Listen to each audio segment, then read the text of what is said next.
preguntas de sobra, más bien siempre faltan, ¿no? Y las preguntas normalmente nos llevan a más preguntas y con suerte muchas veces a respuestas. Entonces, en cualquier momento que tengan una pregunta, siéntense con toda la confianza. Voy a empezar a compartir mi pantalla. Entiendo que ya estamos grabando. Eh, entonces, muy bien. La voy a poner, voy a ver cómo funciona acá en Zoom el modo de presentación. Creo que funciona bastante bien. Mejor que el Teams que normalmente, bueno, yo utilizo en el trabajo en otras plataformas. Muy bien. Pues vamos al día de hoy, como nos decía la maestra María Isabel, a hablar del sistema mexicano de cooperación al desarrollo. Creo que para 2 horas este tema realmente daría para una clase completa de semestre. Sin embargo, lo que yo quiero es no llenarlos de demasiada información. Vamos a tratar de hacerlo a manera de contar una historia sobre la cooperación, el desarrollo, entender cómo ha ido evolucionando y el papel que empieza a tener, como ya decía la maestra María Isabel, México, pasar de un país que tuvo acciones a veces de ayuda humanitaria, de respuesta pronta, acciones también con cierta responsabilidad moral y buena voluntad, a ir pasando de estas acciones a aspectos mucho más institucionalizados, reformas constitucionales, hasta que nos lleva después de casi, me atrevería a decir, casi un siglo de ciertas experiencias de cooperación internacional para el desarrollo, a tener una agencia de cooperación, la MEXID, con ciertos instrumentos al día de hoy y a considerar a México un papel, como dicen, donante dentro de estos países de la organización de la OCDE, pero también no solo donante, es un papel que juega como donante, receptor y algunos otros mecanismos incluso de cooperación triangular, ¿no? Entonces, a veces me gusta pensar en México como este actor que está en el medio, ¿no? Lo iremos viendo más adelante. Eh, no es parte del Comité de Apoyo al Desarrollo de la OCDE, donde están las economías más grandes y que concentran el mayor financiamiento del mundo. Sin embargo, es un país observador y con un papel que, lo que vamos a ver, esta trayectoria de cooperación y buenas prácticas lo lleva a tener un rol fundamental, como decíamos, como donante, pero a la vez como receptor y como parte de esta cooperación triangular, ¿no? Mi maestro Jesús Roberto Vega, me pueden llamar Jesús sin problema. Ahí tienen mi correo, puso los logos de las dos instituciones en esta excelente colaboración que aplaudo y que esperemos poder seguir colaborando más adelante, con mucho gusto. Muy bien, yo aquí quiero platicarles un poco sobre el rol del facilitador, ¿no? Normalmente yo le digo a mis alumnas y alumnos, me gusta, más allá de considerarnos como profesores, ser facilitadores, ¿no? Incluso es un concepto que se utiliza comúnmente en las agencias de cooperación, diciendo no lo sabemos todo, más bien lo único que tratamos de hacer es facilitar el conocimiento o facilitar las herramientas, la información, tratarlo de hacer eh, a veces cuestiones que pueden ser muy técnicas y muy complicadas, tratar de digerirlas y de facilitar este contenido para que lleguen a ustedes de la manera más óptima posible, ¿no? Entonces, en esta sesión, yo voy a ser su facilitador y voy a utilizar 3 gorras, cascos, cachuchas, como lo quieran llamar, diferentes, ¿no? La primera es la de arquitecto, ¿no? Entonces, en la primera parte de esta sesión, incluso tal vez a veces voy a tener que estar cambiando constantemente, pero una de los sombreros que voy a utilizar, ¿no? Va a ser el de arquitecto, ¿no? Entonces, mi función como facilitador, una de mis funciones va a ser planificar una agenda, ¿no? Aclarar cuál es el propósito de la sesión de hoy, cuáles son los resultados que esperamos, identificar necesidades también del público, en este caso de ustedes, ¿no? Entonces, va a ser la parte de arquitecto, yo necesito planear, planificar, que ya lo he hecho también planeando esta sesión, pero también en conjunto con ustedes les voy a mostrar cuál es la estructura, ¿no? ¿Cuál es el plan? ¿Cuál es la agenda que tenemos? ¿Cuál es la construcción que vamos a ir siguiendo para que ustedes lo tengan muy claro, o lo más claro posible? El segundo sombrero que voy a utilizar es el de guía, ¿no? Entonces, como este scout, voy a ayudarles a establecer una guía a través de esta agenda planeada y una ruta a través de un territorio no explorado, ¿no? Un territorio en el que tal vez hemos escuchado, en el que tal vez hemos caminado, tal vez unas personas sepan más sobre el tema, otras personas pueden saber menos, entonces yo voy a tratar de ir guiando a través de este territorio no explorado, poco explorado, para que podamos ir abriendo una brecha a través de esta información que puede ser compleja, entonces tratar de ir haciendo un camino y abriendo camino sobre el tema que vamos a revisar el día de hoy. Y mi sombrero final va a ser el de piloto. Voy a tratar, después de toda la información que veamos el día de hoy, vamos a tratar de aterrizarla en tierra firme y alcanzar los resultados esperados que desde el principio hablaremos, desde que hablamos de la arquitectura y la estructura del curso, tratar de aterrizar, como dicen, en un safe landing, soft landing, ¿no? Vamos a tratar de aterrizar suave y lograr, para eso preparé una actividad al final, para tratar de aterrizar lo más suave posible y lograr que toda la información que vimos el día de hoy pueda aterrizar y asentarse de la mejor manera posible. Un poco sobre la semblanza del facilitador, ¿no? Para al menos conocer quién nos está hablando, por qué nos está hablando. Yo a veces digo, para saber qué podemos saber y qué no podemos saber. Hay alumnas y alumnos que a veces me hablan de cuestiones, aunque hice mi tesis de licenciatura sobre la reforma penal del sistema mexicano y conocemos un poco a detalle, pero cuando me hablan de temas muy técnicos de derecho, les digo, recuerden cuál es mi perfil.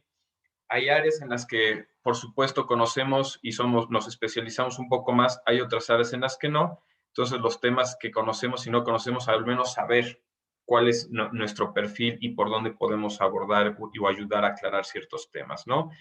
Como experiencia profesional, actualmente pues soy docente de la UPAEP. Ahorita vamos a hablar un poco más a detalle de la licenciatura y maestría.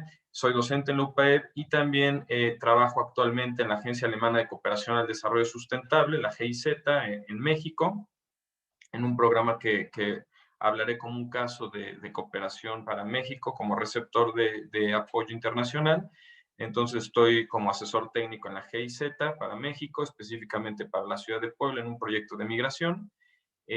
Experiencia académica, tengo maestría en Desarrollo Internacional, Gobernanza y Construcción de Estado por la Universidad de Birmingham en Inglaterra. Incluso puedo decir que conozco de la cooperación y desarrollo porque he sido beneficiario por parte de la cooperación internacional a través del programa de becas Chevening que ofrece el gobierno británico, gracias al cual pude continuar mis estudios de maestría. Y experiencia docente, llevo ya 2 años dando clases en la UPAEP, en la licenciatura en Administración, Gobierno y Políticas Públicas, materias relacionadas a innovación, modernización del gobierno, también problemas globales, asuntos públicos, problemas globales, y también en la maestría actualmente en Ciencia Política y Gestión Pública, con un tema específico sobre internacionalización de gobiernos locales.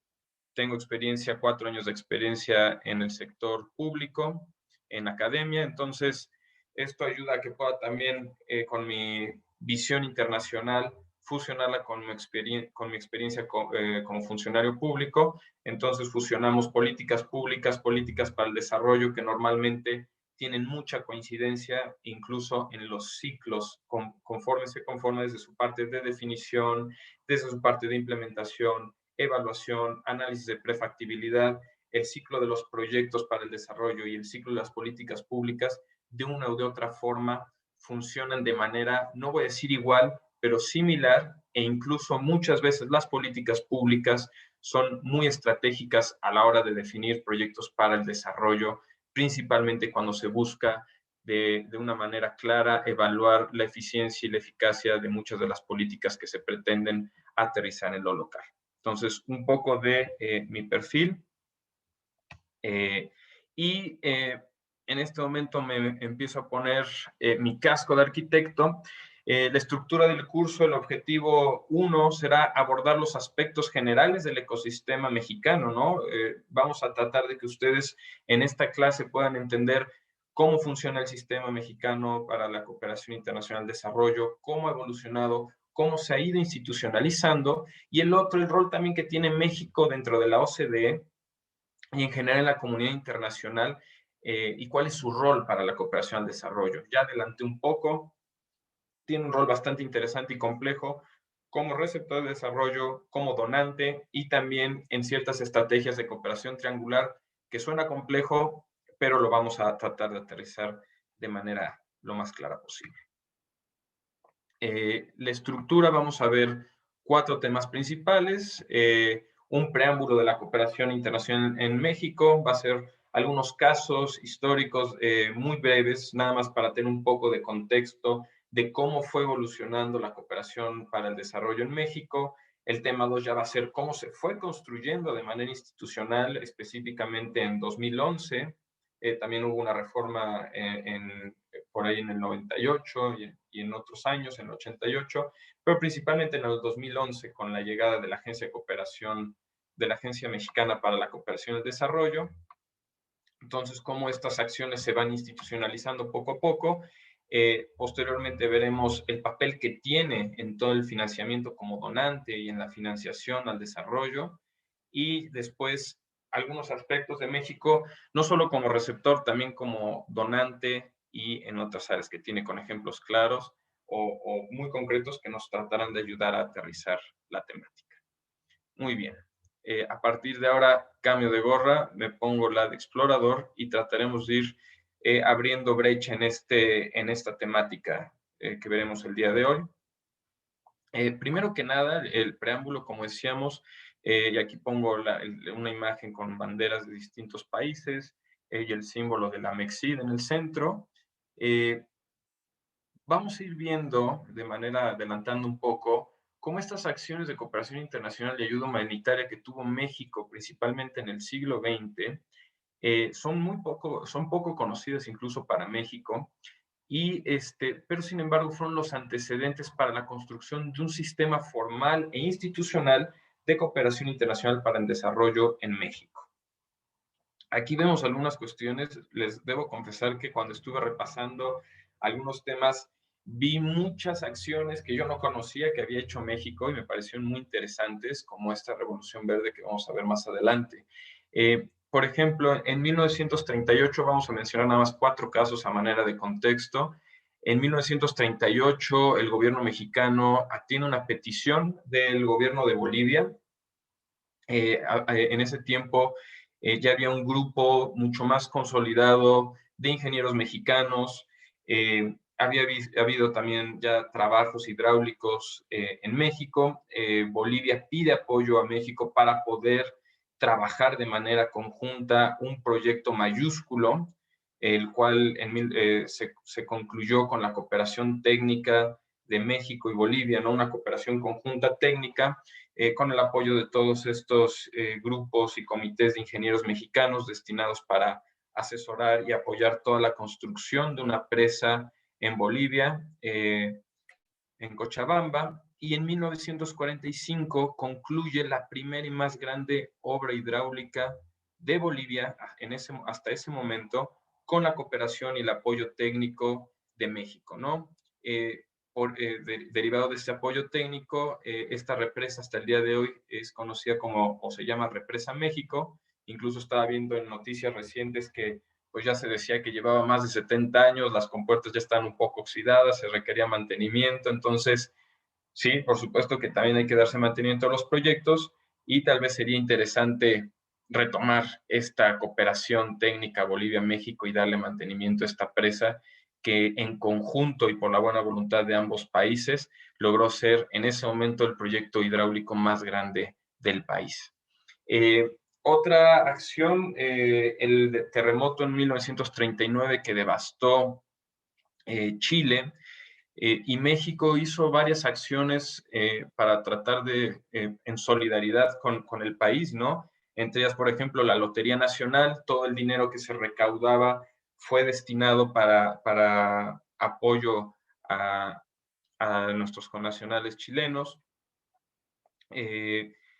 También se hicieron varios eventos a lo largo de cierta temporalidad para poder apoyar toda la reconstrucción y apoyar a Chile en este desastre terrible que fue devastador, el terremoto, eh, a 400 metros de la capital. Y en marzo de 1942, por eso hablábamos de que fue un periodo, ¿no? Desde el 39, entonces cerca de 3 años, México estuvo haciendo acciones, como decíamos, la Lotería Nacional, destinando fondos, realizando eventos, ¿no? Incluso corridas de toros que sabemos que hoy en muchos lugares son ilegales, pero en ese tiempo eh, se utilizaron algunas corridas de toros y otros eventos culturales para recaudar dinero y poder hacer esta donación en apoyo a Chile, ¿no? Y en 1942, el embajador de México entrega una escuela que lleva el nombre de México. Es interesante mencionar que en ese tiempo muralistas famosos mexicanos como fueron Siqueiros y Javier Guerrero acudieron también a esta escuela y pintaron varios murales que hoy son considerados patrimonio cultural de Chile, ¿no? Entonces esto se llamó, bueno, lo pusimos de México a Chile y fue no solo la escuela, sino todas estas acciones que durante cerca de 3 años estuvieron realizando por parte del gobierno mexicano para apoyar al gobierno chileno. Una una acción tal vez más conocida incluso a nivel internacional fue el apoyo a todos los refugiados españoles durante la Guerra Civil Española, ¿no? México decide abrir sus puertas, cerca de 20,000 personas llegaron a México como refugiadas huyendo de la Guerra Civil Española. Incluso México hizo un trato con Francia para que muchas personas españolas pudieran refugiarse que venían huyendo del régimen franquista, pudieran protegerse en Francia y salir de Francia hacia México, y México ya los estaba esperando para poderlos recibir, y fue una de los hechos que marcó la política exterior de México, ¿no? De brazos abiertos, de recepción de personas refugiadas y de solidaridad, ¿no?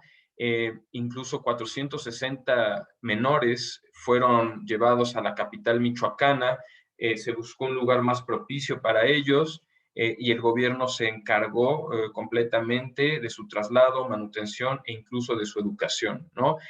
Posteriormente, todos estos niños se conocerían como los niños de Morelia. Y muchos de ellos, y la gran mayoría de todas las personas que llegaron, pues posteriormente también se nacionalizaron como mexicanas.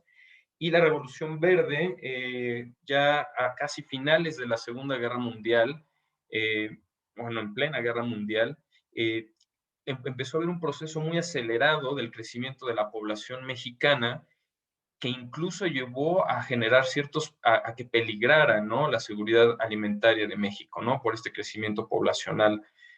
Entonces empieza a haber un proceso con la Fundación Rockefeller y el gobierno estadounidense y el gobierno mexicano, empiezan a diseñar unas semillas, ¿no? O mejorar la calidad y la resistencia de las semillas de maíz y trigo, ¿no? Para que hubiera menos pérdida de las semillas en los cultivos, fueran más resistentes en todo el proceso y poder tener mayores o multiplicar, aumentar eh, las cosechas que se puedan generar con estas semillas mejoradas tanto en calidad como en resistencia.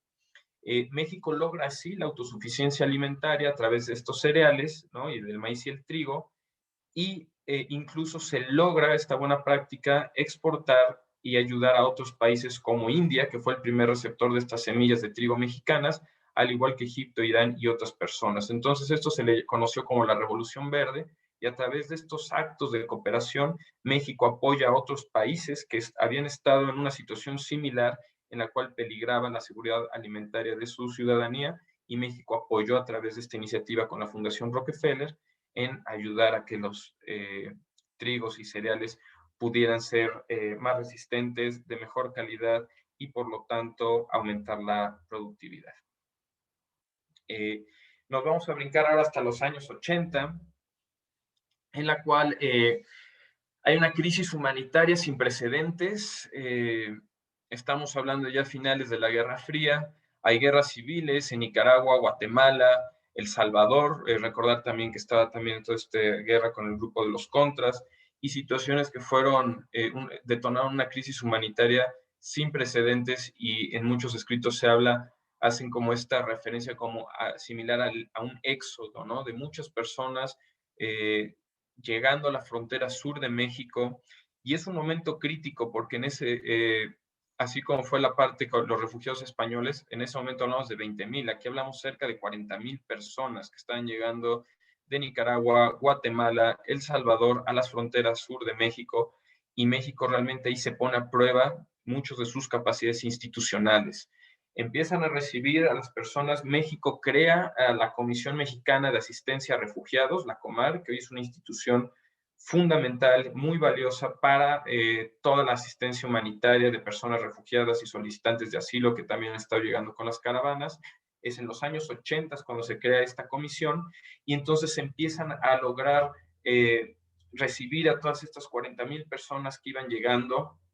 Se empieza a relocalizar a las personas y reubicar en Yucatán, Quintana Roo, para que puedan tener mejores condiciones de vida. Había también, se hablaba de grupos guerrilleros cerca de la frontera sur, entonces son reubicadas todas estas poblaciones para garantizar su seguridad. Y durante el tiempo, pues el gobierno mexicano empieza a pues buscar garantizar pues la subsistencia, la alimentación y todas las necesidades básicas de 40,000 personas, que pues ya se imaginarán, era una cuestión que, como decían, sin precedentes, ¿no? En ese momento había críticas sobre si México estaba haciendo las acciones correctas, sobre si reubicarlos era lo mejor, llevarlos a estas locaciones.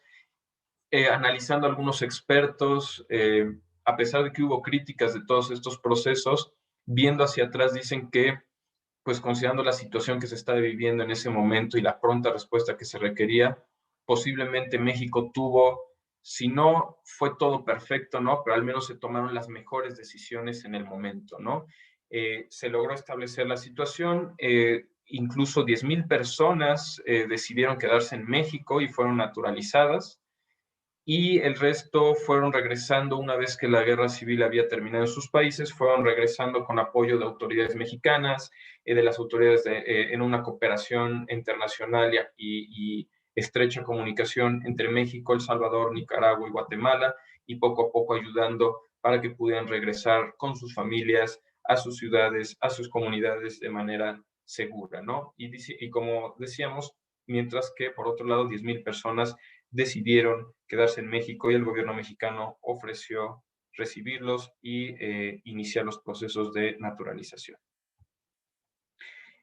Otro proyecto importante, por ejemplo, fue el Acuerdo de San José en 1980.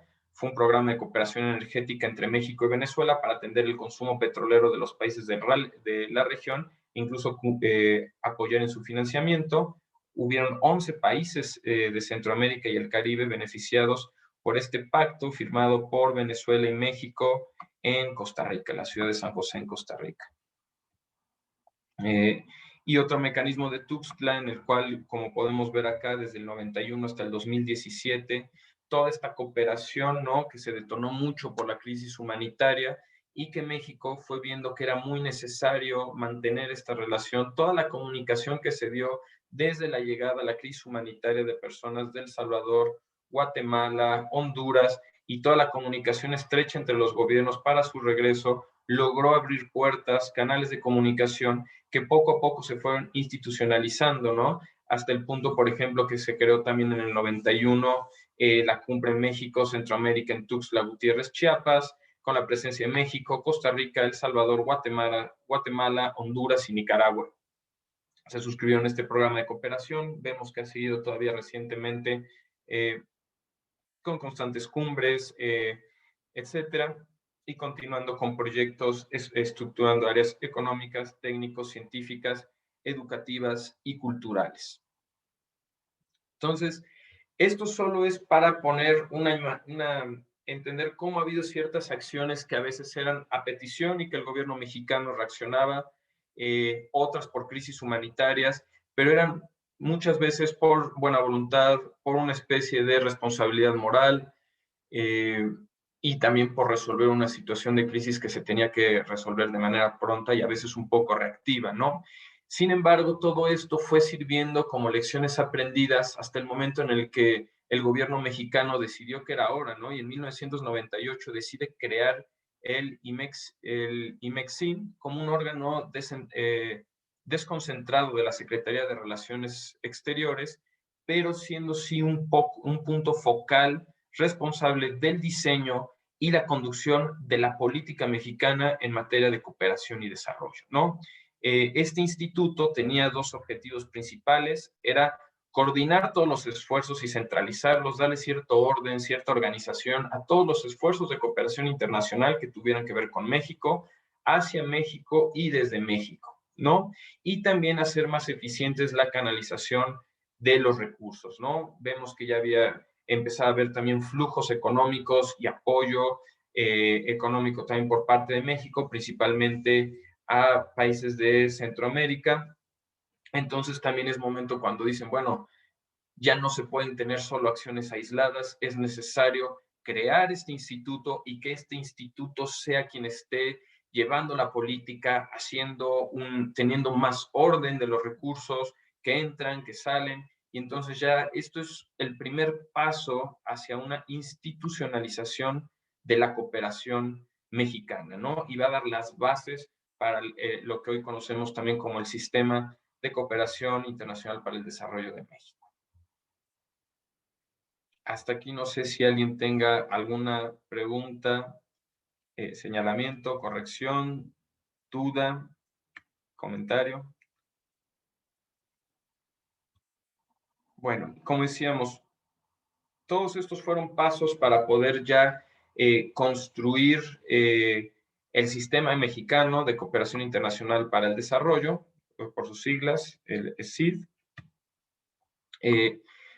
Y es importante porque vemos que en el 98 muchos dicen, bueno, tuvo una corta vida este instituto, el IMEXID, pero realmente hay quienes aplaudieron también este cambio, ¿no? A los 2 años empieza una ley de cooperación internacional para el desarrollo, ya como parte de la Constitución mexicana, empieza a haber ya también instrumentos legales, ya en la Constitución, mucho más robustos, mucho más serios, ¿no? Se promulga esta ley de cooperación internacional para el desarrollo en la Constitución mexicana, que esto es realmente un parteaguas en todo el sistema de cooperación, ¿no? Pasamos de buenas experiencias, como decíamos, a veces reactivas, de buena voluntad, de brazos abiertos, de apoyo humanitario, a creación de un instituto que pueda dar un poco más de orden y estrategia a todo lo que se estaba dando y concentrarlo un poco más, pero ahora ya viene una reforma, ya viene una ley que se promulga y eso es un parteaguas, ¿no? Porque al haber una ley sabemos que tiene que haber también los instrumentos para cumplirla.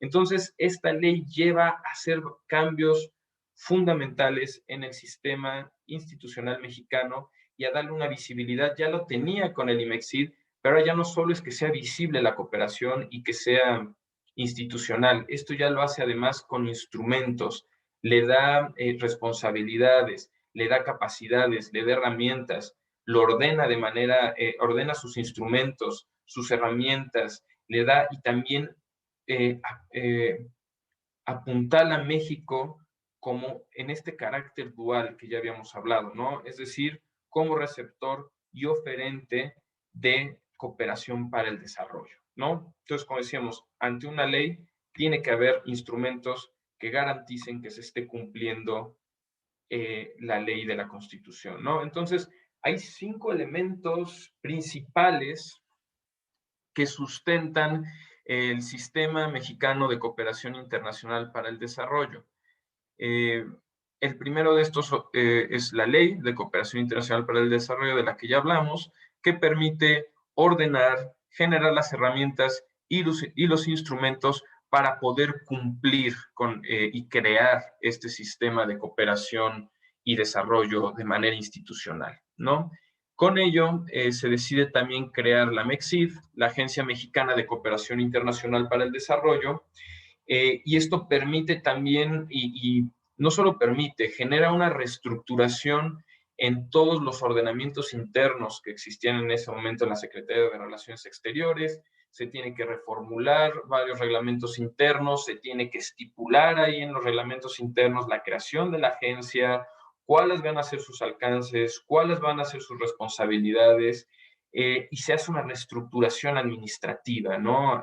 Para poder conformar la agencia, reformar los reglamentos internos de la Secretaría, y se empiezan a estipular, lo vamos a ver más adelante, cuáles van a ser las direcciones, cuáles van a ser las áreas operativas, y se crea toda la estructura de la MEXID, que al día de hoy es la agencia que opera y centraliza toda la parte, de manera estratégica, los temas de cooperación internacional para el desarrollo en México, ¿no? Entonces, si iba a tener estas responsabilidades y obligaciones, también se le tenía que crear los instrumentos para poder ejecutar estas responsabilidades. También con ello se genera el PROCID, que es un programa de cooperación internacional para el desarrollo. Entonces, este programa lo que hacía era generar las estrategias, ¿no? Decir, a ver, darle un poco de planeación, darle un poco de estructura, definir cuáles van a ser las estrategias de cooperación internacional que se van a llevar desde México hacia otros lugares, ¿no? Y cómo íbamos también a decidir cuál iba a ser el papel o la estrategia de México en su rol como receptor de la cooperación internacional y cuál iba a ser también el rol y la responsabilidad de México como donante o apoyo gestor de la cooperación internacional que saliera de México, ¿no? Entonces, como decían, ya hay una ley, ya hay una agencia, pero también se requiere una parte programática, una parte estratégica que ordene y dé guía a las acciones de cooperación para el desarrollo que se estén generando en México. El cuarto punto es el RENCID, que es el Registro Nacional de Cooperación Internacional para el Desarrollo, y esto también iba, así como el programa anterior, trataba de darle línea, de estrategia, una especie de guía, ¿no? Hacia dónde iban a ir las estrategias de cooperación. El RENCID lo que hace es generar un registro y tratar de sistematizar la información, ¿no? Aquí hubo un reto muy grande porque lo que se dio cuenta la Secretaría de Relaciones Exteriores es que pues, no tenía la facultad de pedirle a otros órganos o a otras dependencias, no tenía la facultad de solicitar información, ¿no? Y al mismo tiempo, al no tener la facultad, es como lo que decíamos, creas un organismo que tiene la responsabilidad dentro de la MEXID, ¿no? Y de la Secretaría de Relaciones Exteriores, que tiene la responsabilidad de sistematizar la información, sin embargo, no tiene las atribuciones para hacerlo, ¿no? Entonces, esa fue una lección aprendida. Hubo varias cuestiones también que a la hora de crearse la MEXID, aunque fue un buen instrumento y se le dieron ciertas capacidades y fue madurar e institucionalizar mucho más lo que ya se había hecho con el instituto, con el IMEXID, pero pues también se dan cuenta, ¿no? Lecciones aprendidas que hay otras cosas que se tienen que trabajar, ¿no? Y era esto, ¿no? Se tiene un registro nacional para sistematizar la información, pero no se tienen las facultades para pedir la información y por lo tanto puede haber otro tipo de apoyos que entran hacia otras secretarías o otras dependencias de gobierno y salen de otras dependencias de gobierno y entonces no se tiene registro de eso y no se puede también obligar a las dependencias que se facilitara esa información, ¿no? Entonces hubo intentos, sin embargo, también se detectó que había ciertas limitantes. Y por el otro lado, el quinto elemento que sustenta la cooperación del desarrollo de México es el Fondo de Cooperación Internacional. Entonces, esto es un instrumento mucho más financiero, ¿no? Trata de predecir los instrumentos, trata de predecir un poco los fondos que van a llegar, haciendo ya un mapeo, ¿no? Y apoyándose en el sistema de información y monitoreo del RENCID.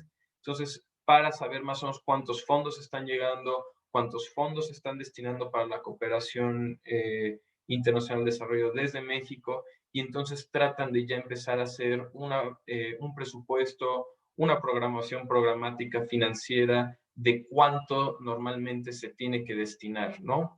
Y no solo hablamos de recursos monetarios, también de recursos de otro tipo de dependencias, ¿no? De recursos de capacitación, capacitación técnica y muchas otras cosas que ya empiezan a cuantificarse y a generarse como en cualquier dependencia, en cualquier institución o organización, ya podemos ver un ente ya mucho más estructurado, ¿no? Apoyado por una ley creado también en un reglamento interno de una Secretaría de Relaciones Exteriores, con un programa para sistematizar toda la información, con un programa, como podemos verlo como un área de planeación que está viendo hacia dónde se van a dirigir las estrategias, una de planeación, un área de información y otra área financiera, ¿no? De planeación presupuestal.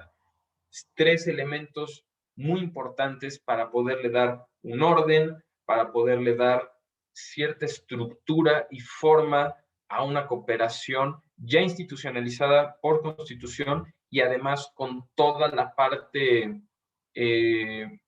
organizacional requerida para formalizarlo mucho más y tener un orden mucho más claro, ¿no? Como decíamos, está apoyado por la ley, está también por el reglamento interno de la Secretaría, pero tiene 3 áreas fundamentales, que es la planeación, la gestión, toda la parte de información y también un área presupuestal.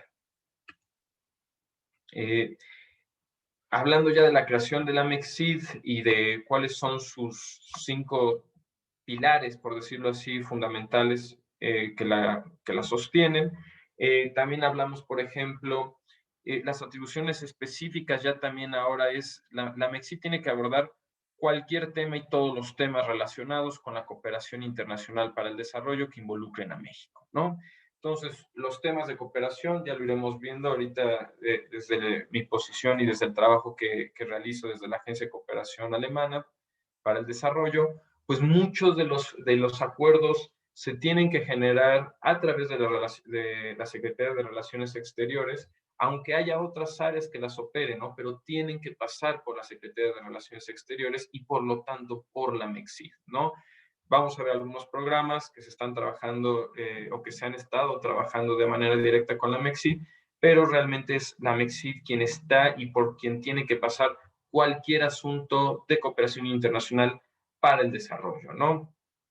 Está, por ejemplo, Comar, que trabaja de manera muy estrecha con Naciones Unidas y otras áreas, pero definitivamente antes tuvieron que acordarse o llegar a un acuerdo, ¿no? Acordarse ciertas y estipularse ciertas cuestiones entre donante y receptor, ¿no?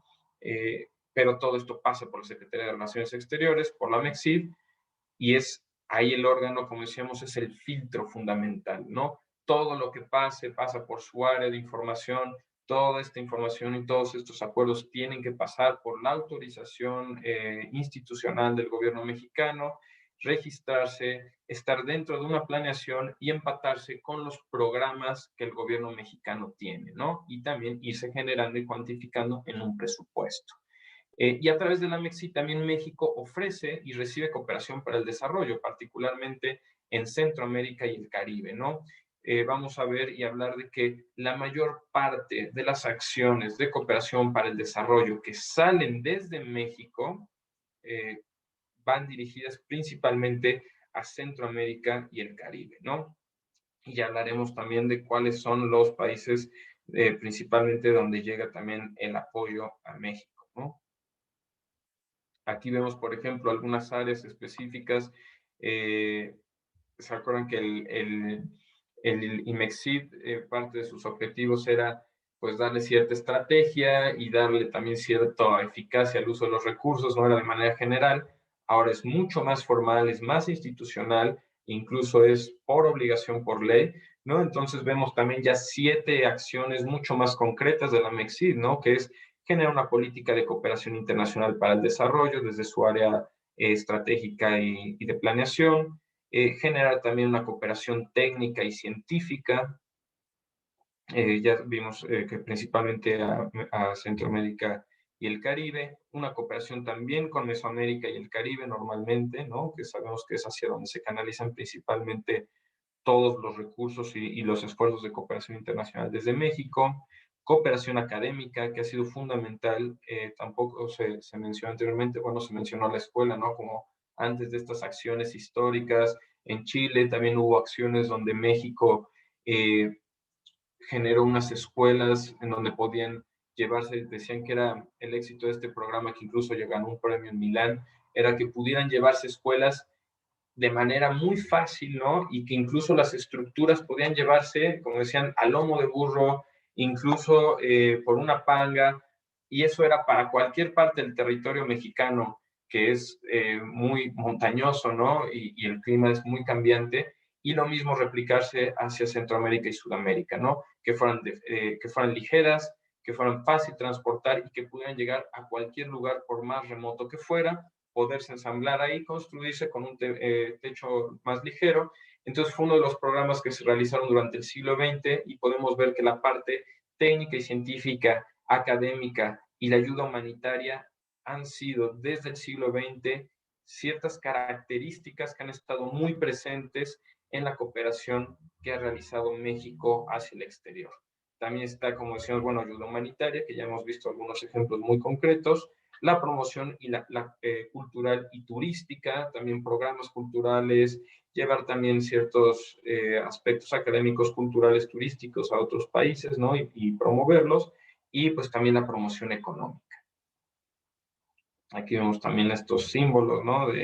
Que tratan de resumir por parte de la MEXID estos 7 principios.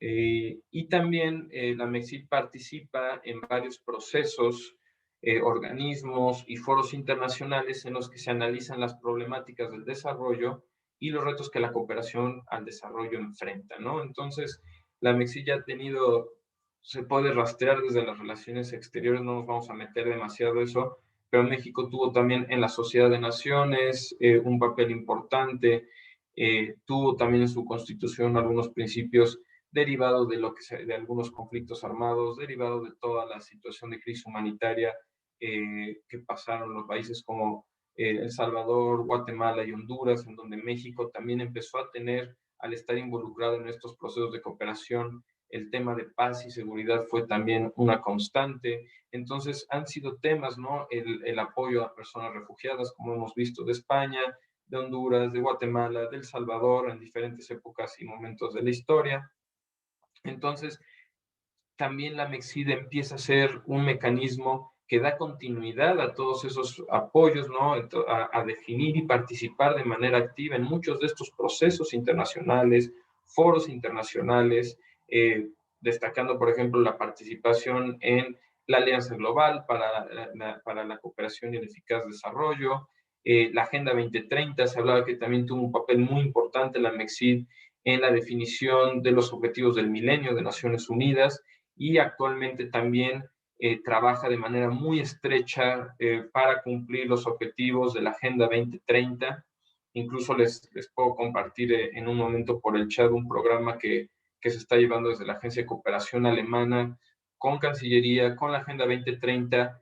Hay un equipo por parte de la GIZ que está también en Cancillería, ahora en Secretaría de Economía, pero que ha estado asesorando y apoyando al gobierno, la Agencia de Cooperación Alemana, de cómo lograr cumplir con estos objetivos de la Agenda 2030, lograrlos de manera mucho más estrecha, con asesoría técnica del gobierno alemán y de personal nacional a contrapartes de gobierno, ¿no? Que esto se hace no solo a nivel nacional, también se opera en municipios locales, en Oaxaca y en otros estados, ¿no? A manera piloto, para ir viendo cómo funciona, cómo se pueden implementar, qué lecciones aprendidas podemos obtener y cómo podemos replicarlo a nivel nacional. También la MEXI tiene un papel importante en el Comité de Ayuda al Desarrollo de la OCDE y el Grupo de Trabajo para el Desarrollo del G20, ¿no? Ahorita vamos a entrar un poco más a detalle sobre el papel que tiene México en la OCDE. Y justo entramos acá, no sé si hasta el momento haya alguna reacción, duda, si vamos bien con los temas y si estamos logrando que vayan en esta gorra de piloto asentándose un poco más.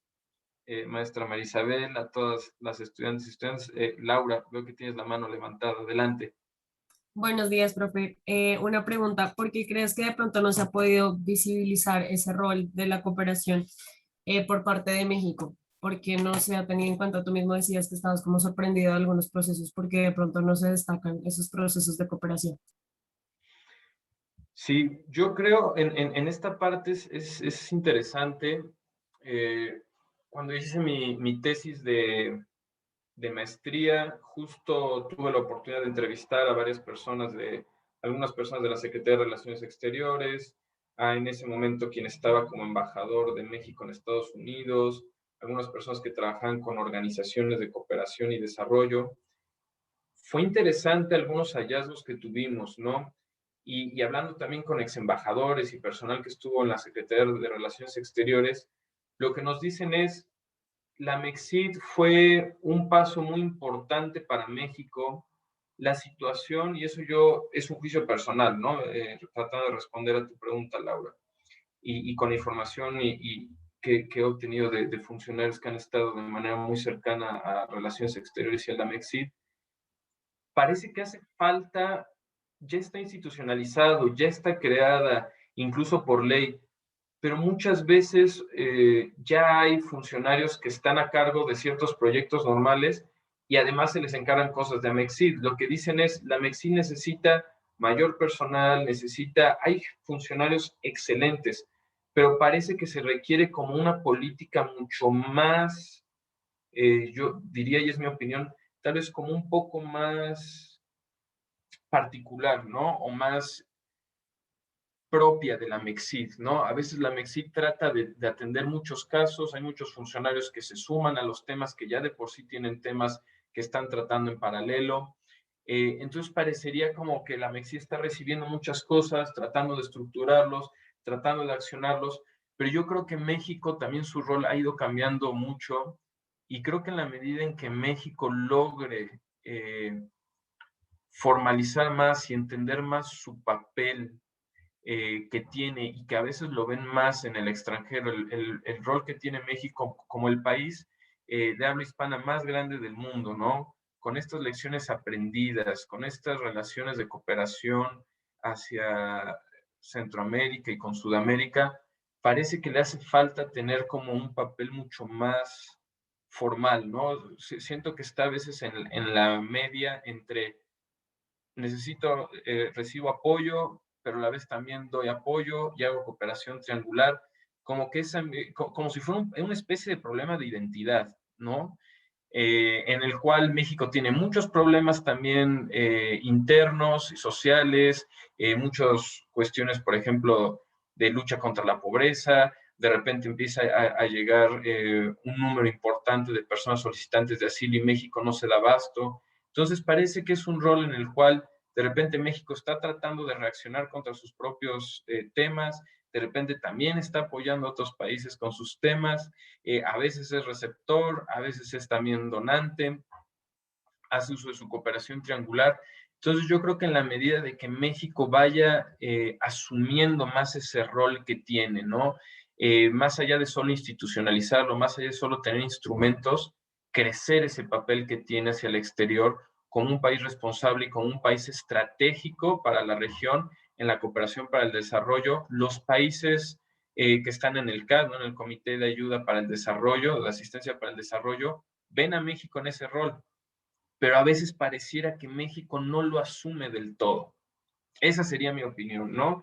Y sería interesante ver, hemos visto que ha dado pasos estratégicos que cuando hay emergencias o necesidad de ayuda humanitaria o petición de apoyo, México responde y responde bien. Pero parece que se requiere más allá de solo respuestas, como se hizo en gran parte del siglo XX, no solo institucionalizarlo y no solo dar respuestas, sino tener una política mucho más formal y mucho más tomar ese rol, ¿no? Como un papel o un actor importante en la cooperación y el desarrollo regional, en la cooperación triangular, que ha sido algo muy nuevo para México, y que es cierto, por lo que me decían varios funcionarios y exfuncionarios, decían, no siempre lo, con los cambios de gobierno, con los cambios de estrategias, no siempre se ve la importancia que la cooperación internacional puede tener para México, ¿no? Había críticas de repente que decía, en una entrevista me contaban, ¿no? De repente, hace algunas administraciones, la Secretaría de Finanzas decía, ¿y ese dinero a dónde va, no? ¿Por qué sale de México cuando de repente tenemos también problemas aquí a nivel nacional, ¿no?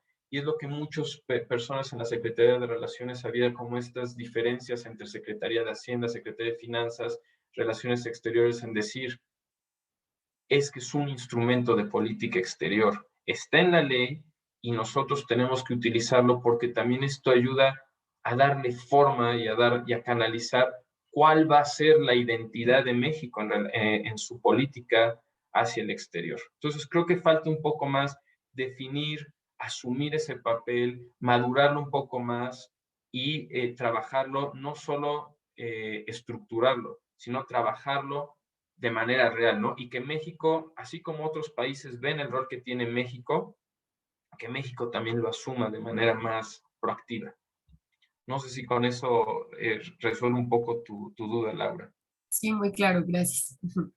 Pero sí parecería a veces un problema de identidad, ¿no? Incluso el mismo gobierno decir, pero pues nosotros necesitamos ayuda y recibimos ayuda, pero tenemos que dar ayuda. Entonces, parece que a veces, si lo viéramos como personas con un problema de identidad, ¿no? De madurez entre, pues ya estoy grande y ya quiero ser independiente, pero a la vez tengo muchos problemas y no me animo a hacerlo del todo, ¿no? Más o menos caricaturizando un poco, sería eso, ¿no? Queremos madurar, tenemos todavía arrastrando problemas, no somos, tenemos un problema de identidad, pero en la medida que todos los países vamos a tener problemas, lo vamos a ver, por ejemplo, con Grecia, con Italia, que muchos de sus fondos los destinan incluso a atender a población que está llegando migrante de África, de Siria y de otros lugares, ¿no?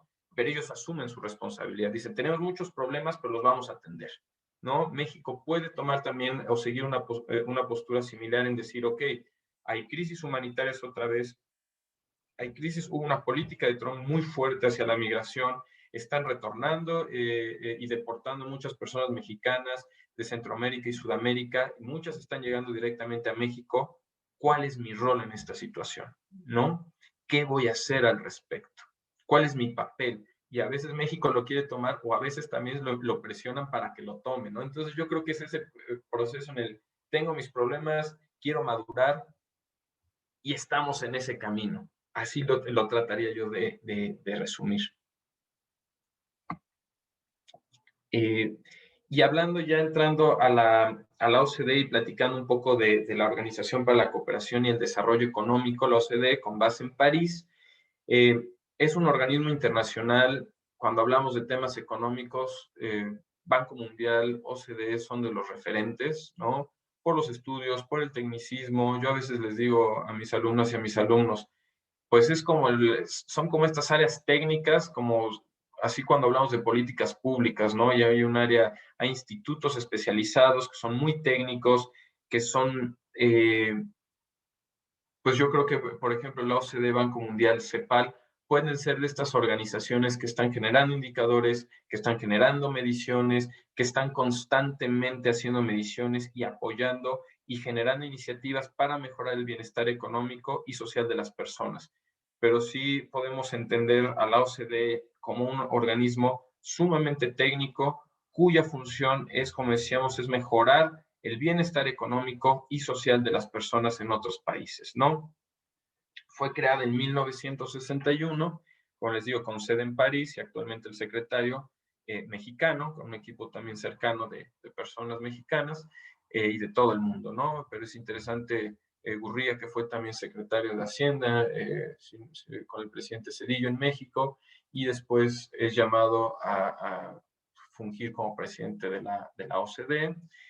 Actualmente la componen 34 estados miembros y todos ellos son llamados como países económicamente desarrollados, ¿no? Entonces estamos hablando que hay 34 países en el mundo que conforman esta organización y son considerados como aquellos países económicamente desarrollados y con cierto capital que va más allá del medio alto, ¿no? De unas mediciones que ellos definen como ingresos bajos, ingresos medio bajos, medio altos e ingresos altos, ¿no? Entonces, son estos países con ingresos altos y con economías, economías desarrolladas, o al menos así lo definen.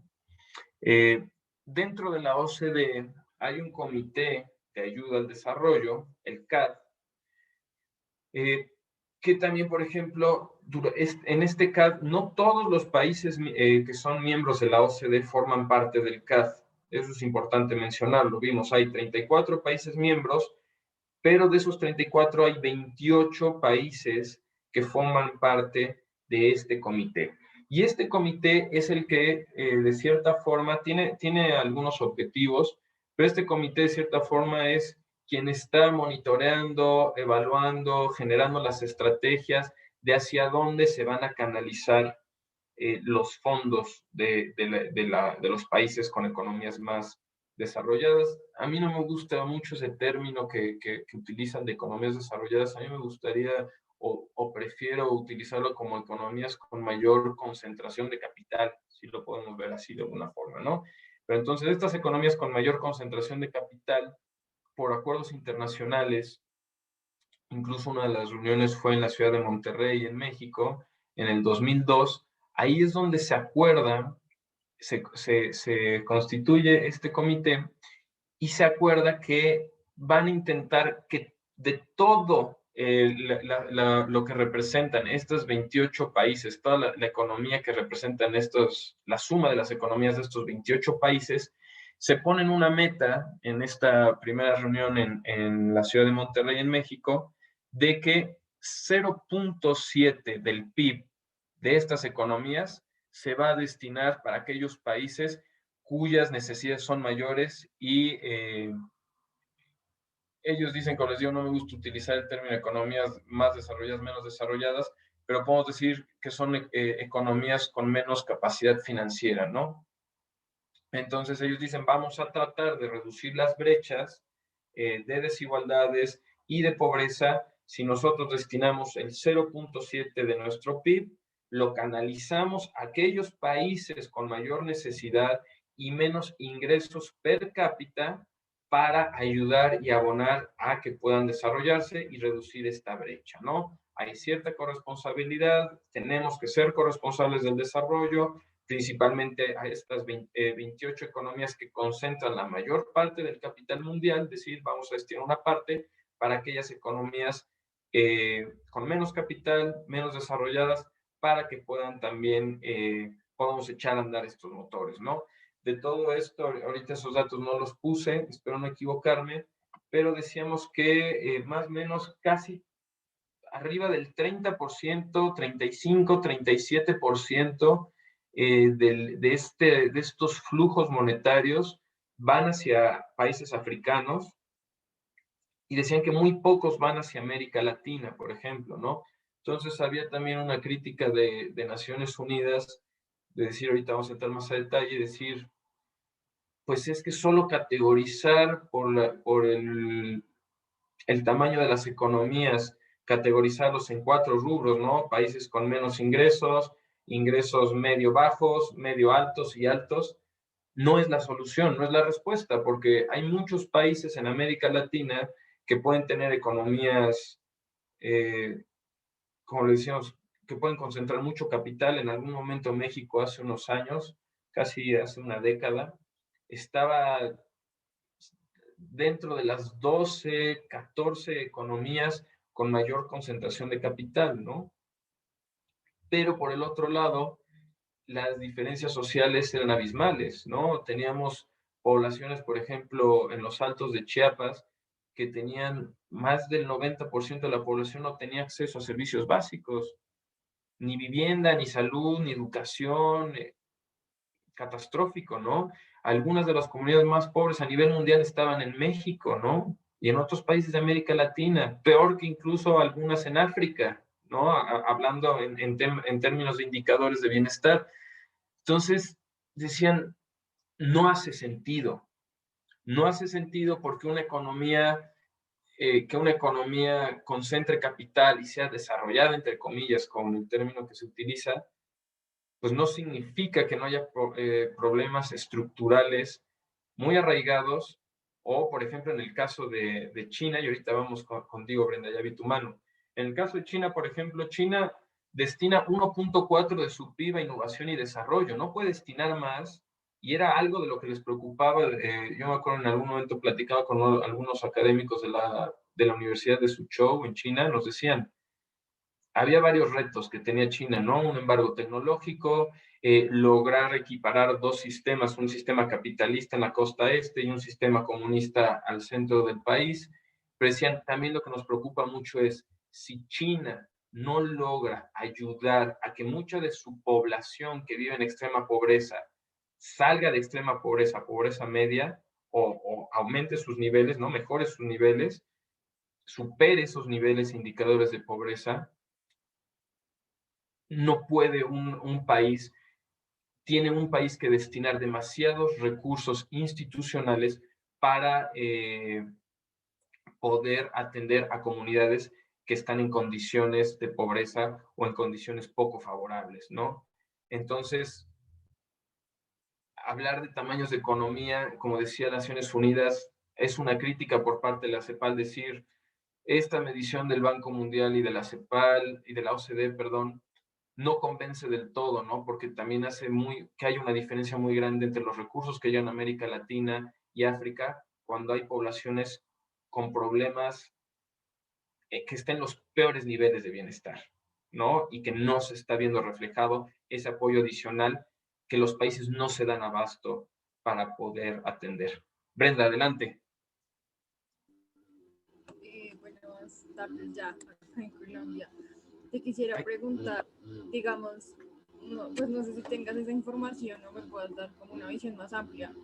Digamos, el CAT, bajo que, no sé, informe, diría yo, pues no sé cómo funcione, pero no sé, por ejemplo, los informes de PNUD, digamos que determinan que ese 0,7% del PIB pues de su país está siendo bien usado. Es decir, si yo estoy aportando mi 0,7% de mi Producto Interno Bruto, o sea, si está siendo bien usado en los continentes que lo estamos usando o definitivamente lo que estoy aportando no está sirviendo para mi meta, no sé, que sea reducir las brechas en pobreza, en educación, en lo que sea, y digamos que de alguna manera, si eso llegase a pasar, no podría verse hacia otros continentes, que es lo que pues mencionas que propone la ONU. Sí, totalmente. Eso es una pregunta bastante compleja, ¿no? Y cuando me tocó hacer mi análisis mi investigación de tesis y tratar de rastrear los fondos, es complicadísimo. Es sumamente complicado rastrear los fondos, de dónde vienen, hacia dónde van. Llegar a la información es muy complicado. De hecho, hay una crítica, y no lo digo yo, lo dicen también los expertos en temas del desarrollo. El desarrollo a veces se vuelve tan técnico que es poco entendible, poco incluyente, ¿no? El lenguaje, la forma de encontrar la información, etcétera. Hay muchas críticas sobre esto a veces se dice es como de buena voluntad, ¿no? Hay un acuerdo de que se va a utilizar el 0,7 del PIB, que es importante señalar. Hoy en día no se ha logrado ese acuerdo por parte de los países que conforman, de los 28 países que conforman el CAD. No se ha logrado llegar al 0,7. Se ha llegado al 0,3, se ha llegado al 0,4, pero no se ha llegado al 0,7. Y también hay estas cuestiones en las que dicen, a ver, se entiende que es de buena voluntad, es un compromiso, pero, y muchos países también tienen sus agencias de cooperación al desarrollo, pero ha habido críticas, ¿no? No voy a mencionar una agencia específica, pero nosotros analizamos en la maestría y decían, oye, es que se tiene que hacer una evaluación de cuáles son los impactos que están teniendo estos fondos, ¿no? De repente había préstamos que luego se detectaba que pues, el país ganaba más, ¿no? Al recibir los préstamos decían, pues eso no es ayuda o asistencia oficial para el desarrollo, ¿no? Entonces, sí ha habido una crítica sí, constante en decir, tenemos que evaluar, ¿no? Desde cómo estamos dividiendo la forma en la que se dividen los países que ya había, de hecho voy a pasar a ese slide y ahorita pasamos con Laura, ¿no? La CEPAL lo que dice, a ver, no, este criterio comúnmente de clasificar a los países empleando, que lo utiliza el CAD, la OCDE y también el Banco Mundial, ¿no? Para definir los grupos de acuerdo, por ejemplo, a ciertas particularidades, ¿no? O el ingreso per cápita, decían, no es la mejor medida, ¿no? Ya hay estudios de pobreza multidimensional, hay otros indicadores que se tendrían que cruzar pero solo decir, bueno, este es el tamaño de la economía, entonces te toca aquí a ti te toca aquí, a ti te toca a ti, tú recibes más dinero, tú recibes menos dinero, además no estamos cumpliendo las cuotas que acordamos, y además muchos países, por ejemplo España, no, Italia, Grecia y otros países europeos, mucho de ese dinero que iban a destinar a África, a América Latina, a otras regiones de Asia, lo están destinando en su propio territorio para atender todas las oleadas de refugiados y de personas migrantes que están llegando a su territorio y que necesitan ser atendidas. Entonces, eso también cuenta como el apoyo, aunque no se transfiere a otro lado, ellos dicen, bueno, lo estoy transfiriendo porque estoy atendiendo a una población que urge atender, y es asistencia humanitaria. Entonces, la forma en la que se dividen, ¿no?, y se clasifican, hay críticas al respecto, principalmente, les digo, analizando algunos documentos de la CEPAL, la forma en la que se destinan los recursos, para empezar, que no se están llegando a las cuotas, la forma y los análisis de impacto, cada país, cada agencia tiene como sus propias mediciones, y la OCDE trata de hacer como una evaluación de impacto, pero la realidad es que no se tiene infraestructura para hacerlo, y hay otros videos de estudios de pobreza en la que dicen, se puede mejorar. Obviamente, también estos países que forman parte del CAD son quienes financian a la OCDE, y hay veces que es difícil hacer un cambio status quo, más cuando tienes que pedirle cambio a tus donantes, ¿no?, a los que mantienen a tu institución. Adelante, Laura. Pues yo quería preguntarte cuál considerarías que son como las principales críticas en esa situación. ¿Vendría a ser como los intermediarios en la cooperación? Sí, les voy a recomendar unos documentales. No habla específicamente de eso. Hay uno que se llama Still in Africa, que habla un poco al respecto. Se me hace un excelente documental. Se los voy a poner acá. White Poverty. De hecho, creo que están en YouTube. Déjenme ver, a ver si aquí viene Short Films. Se los voy a compartir y habla un poco sobre estos debates de pobreza, por qué no está funcionando. Les voy a poner aquí la página. Estoy buscando aquí el chat. A ver, déjenme ver. Aquí está el chat.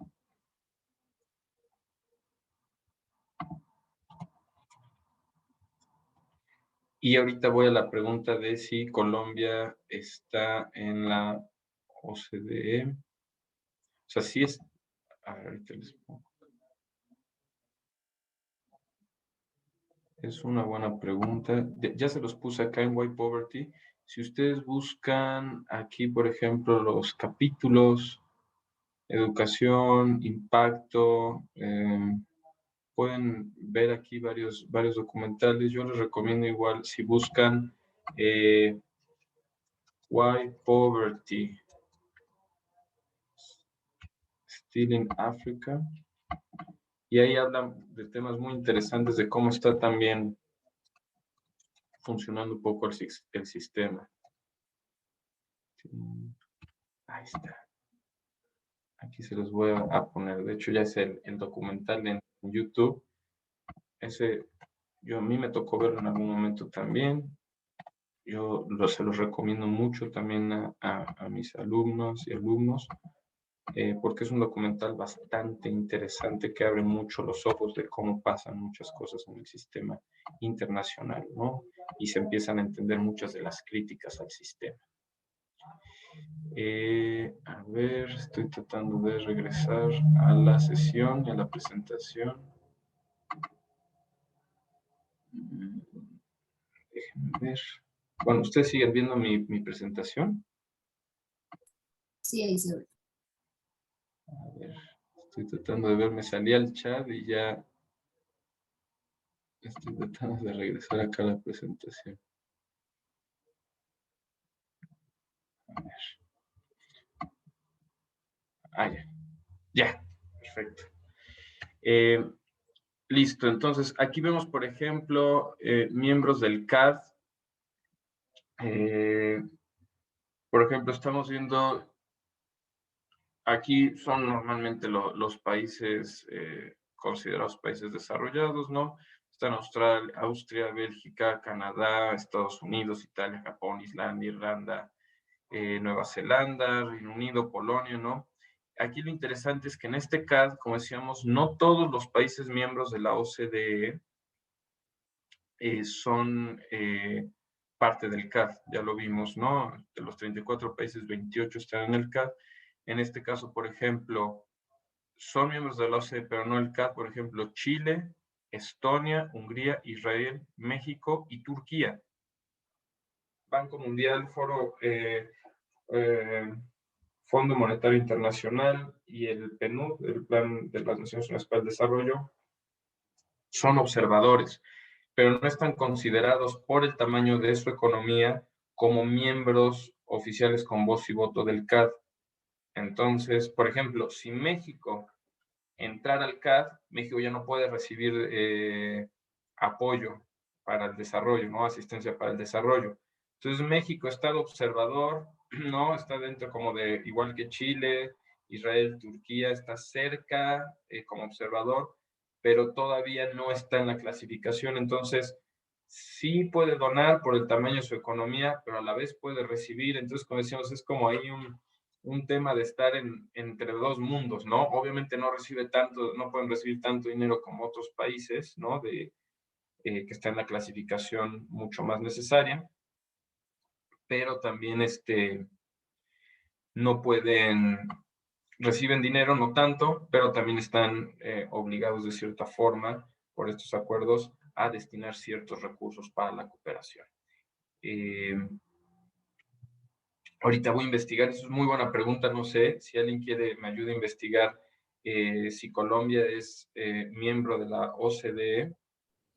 Colombia ingresó como miembro pleno el 24 de abril del año pasado, después de casi 5 años de negociaciones, y es el miembro número 37 de la OCDE, pero no es miembro del Comité de Ayuda Oficial al Desarrollo. Gracias, sí. Sí, yo tenía esa duda porque sabía que hay varios países que estaban solicitando el ingreso a la OCDE, como dice maestra, entre ellos Colombia. Estos datos que saqué de la página son, me parece, de principios del 2020, puede ser, ¿no? Entonces ya los datos actualizados, como dice, ya son 37, y también la lista que yo utilicé ahorita les puedo pasar el link, no me quiero salir de la presentación y luego tener problemas en regresar, pero ya también hay una lista actualizada 2021 de qué países son miembros del CAD y en qué columna están dependiendo del tamaño de su economía, ¿no? Entonces, los que están con ingresos de menor rango, pues son los que en teoría el CAD decide destinar la mayor parte de sus recursos. Es interesante ver que la mayor parte de los países de Centroamérica y Sudamérica se encuentran en una línea media o de ingresos medios o medios altos, ¿no? Por eso era la crítica también que hacía CEPAL decir, pues esa es la razón por la que solo en América Latina, habiendo también tantos problemas de desigualdad, pobreza y de indicadores de bienestar, solo recibe 7% de la ayuda total global, ¿no? Del apoyo oficial para el desarrollo, ¿no? Entonces, son parte de las críticas que hablábamos. Es muy necesario tratar de hacer un reajuste porque el tamaño de la economía realmente no dice todo, ¿no? Y es una medida demasiado generalizada. Nos quedan, son 11:22, vamos bien de tiempo, pero sí me gustaría mucho hablar de algunos ejemplos específicos y hacer una actividad final que nos ayude a tratar de digerir y aterrizar la información que hemos visto a lo largo de la sesión, ¿no? Como decíamos, ¿cuál es el papel, ¿no? de México en toda esta ayuda para el desarrollo? Como decíamos, este papel a veces ambiguo de recibo, pero también otorgo. ¿Y cuál es el papel, ya entendiendo más o menos cómo funciona esto, que debería tener México, que tiene o podría tener, ¿no? Ya lo hablamos también un poco. México figura simultáneamente, como decíamos, como oferente del desarrollo, ofrece cooperación para el desarrollo, también es receptor, pero además también es socio en la cooperación internacional, además a través de estrategias de triangulación, por ejemplo, ¿no? De cooperación triangular, ¿no? sigue recibiendo apoyo bilateral, ahorita vamos a ver principalmente de cuáles países. Sí es importante mencionar que es marginal. El apoyo que ha recibido México es muy poco representativo comparando la economía que tiene. Ahora, no porque en cantidad de dinero no sea importante, como decíamos, es poco comparado con el dinero que recibe y con el tamaño de su economía, puede ser no tan representativo, pero definitivamente es estratégico. Y pues la mayor parte de todos de la ayuda que otorga, como hemos visto, va dirigida a América Latina y el Caribe, y participa en muchos cofinanciamientos, ¿no? En estos programas de cooperación triangular. Hay otros países del CAD que destinan recursos a países de Centroamérica y Sudamérica que están en la clasificación de países que pueden recibir estos apoyos. Les puedo mandar el link con la lista actualizada. Y entonces México muchas veces cofinancia, ¿no? Dice, bueno, ya vienen estos fondos, yo voy a apoyar con apoyo técnico, investigadores, ha habido creaciones de centros, etcétera, ¿no? Apoyo académico, entonces, o unos montos en esto. Trata siempre de ser, y lo hemos visto, ya llegar y solo dar el dinero líquido, ya es una estrategia que muchas agencias y que incluso la MEXID prefieren evitar, ¿no? Y muchas veces incluso había alguna vez que platicaba con un ex embajador, un embajador que había trabajado en México, me decía, pues sí, a veces, por ejemplo, hay países que nos pueden decir, oye, necesito este proyecto, necesito tanto dinero, ¿no? Y México decía, no, no te voy a dar el dinero, pero te mando a los expertos, te mando los recursos, tú me dices qué necesitas y yo te lo consigo, ¿no? Y a veces ya no era tan llamativa la cooperación. Pasa también, por ejemplo, con la cooperación alemana. La cooperación alemana lo que ellos dicen es, nosotros no somos banco y no regalamos el dinero.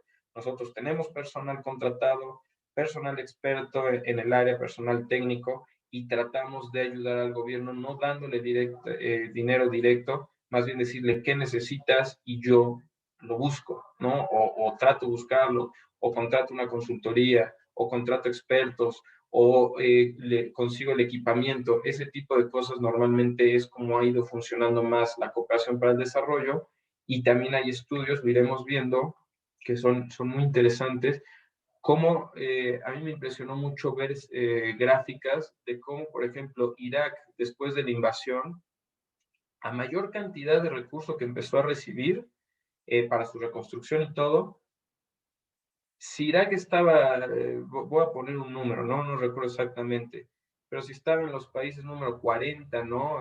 Siendo el uno el más bajo en temas de Estado de Derecho, corrupción, etcétera, ¿no? Entre más dinero iba recibiendo Irak, principalmente por parte de Estados Unidos y por apoyo de otros países europeos, ¿no?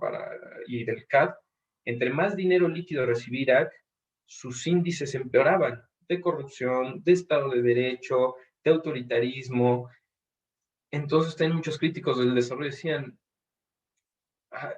el tema de solo dar dinero porque sí, no está funcionando, ¿no?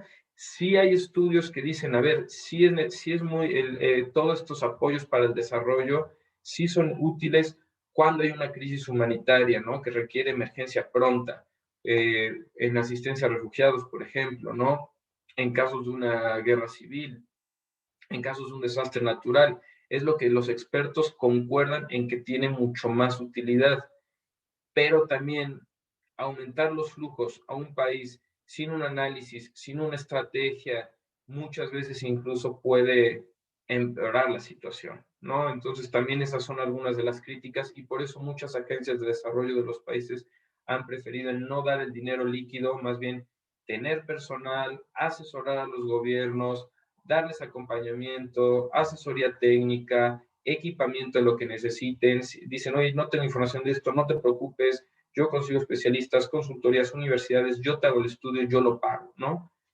Entonces, pero también se vuelve difícil el hecho de decir, llega una agencia con sus principios, ¿no? Y el gobierno mexicano, a veces se requiere mucho trabajo entre donante y receptor de construir una agenda conjunta, ¿no? Eso desde la parte académica que tengo y mi parte como experiencia profesional, se necesita mucho tiempo, mucho esfuerzo ser muy cuidadosos y lograr que todas estas planeaciones y estos programas se empaten, ¿no? Y establecer muy bien cómo va a ser la colaboración.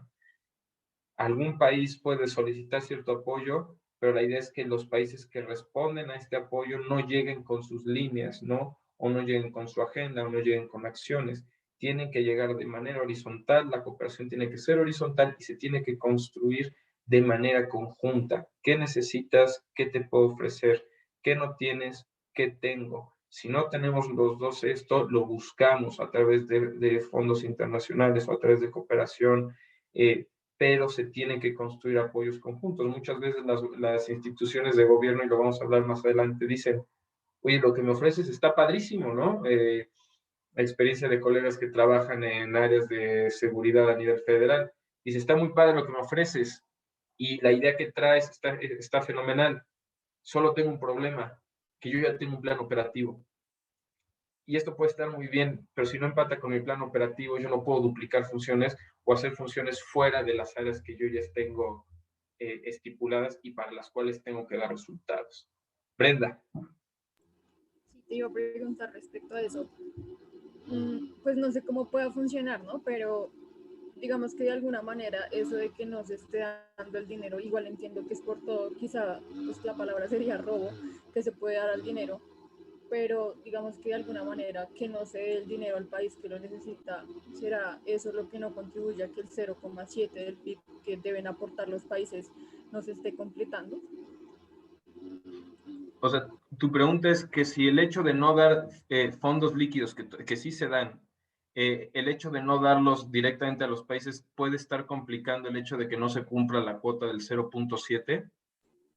Sí, exacto. O sea, como que se tenga, no sé, como acuerdos específicos de tanto va a ser el porcentaje líquido y tanto va a ser el porcentaje en apoyo del que se necesite.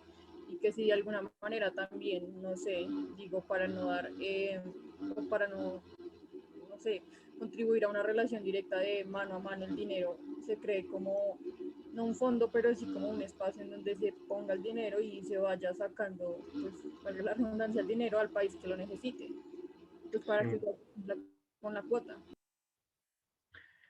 Sí, ese es un punto interesante. Lo voy a abordar ahorita en un momento, o lo abordamos de una vez. Por ejemplo, a mí también me di cuenta cuando hacía un análisis de la tesis, dar dinero por dar dinero también puede ser, también los países tienen una responsabilidad en dar recurso, pero también en evaluar el impacto, ¿no? Porque entonces si no se puede tener, tiene que haber un uso responsable de la cooperación, desarrollo y de la forma en la que se dan los fondos, ¿no? Por ejemplo, ha habido también muchas críticas de que de repente se dan fondos para países y estos países entonces compran equipamiento táctico al mismo país y simplemente está circulando el dinero, ¿no? Entonces, sí se tiene que tener una evaluación y mucha responsabilidad en cómo se están destinando los fondos. En el caso de México, por ejemplo, cuando yo destinaba los fondos que recibe México, la mayor parte eran de Estados Unidos, ¿no? Aquí lo vemos, el banco, por ejemplo, de 1960 a 2005, el dinero principalmente que llegó a México, ya como receptor, fue de Estados Unidos, Japón, Banco Interamericano de Desarrollo, Banco Mundial, España, Francia, Alemania. La mayor parte del dinero venía de Estados Unidos, pero hablamos de, no recuerdo si no voy a decir números, pero más del 50% llegaba de Estados Unidos. Y la mayor parte de ese recurso, el 60%, se utilizaba para cuestiones de seguridad. Entonces, la conclusión de esta investigación era que la política bilateral en ese momento se había securitizado entre México y Estados Unidos. E incluso me tocó leer algunos expedientes del Congreso estadounidense donde el presidente Calderón solicitaba al Congreso, y en esta cooperación bilateral del Plan Mérida, mucho del dinero que se iba a utilizar era para compra de helicópteros que se habían utilizado en Afganistán, ¿no? Y hay informes del Congreso estadounidense que dicen, nosotros no vamos a dar dinero para comprarnos a nosotros mismos armamento, no tiene sentido, y no lo vamos a autorizar, aunque ya haya sido un acuerdo entre presidentes, no se va a autorizar. Entonces, hubo muchas medidas que el Congreso implementó en decir, ok, va a haber un plan Mérida, pero el plan Mérida no va a integrar solamente, pues, este tipo de peticiones, tiene que haber también si va a haber una lucha contra el narcotráfico, contra la delincuencia, se tiene que garantizar que el sistema penal es óptimo, se tiene que garantizar un fortalecimiento de las instituciones mexicanas, se tiene que garantizar que va a haber procedimientos de derechos humanos. Entonces, también es eso, ¿no? O sea, sí se necesita un análisis minucioso.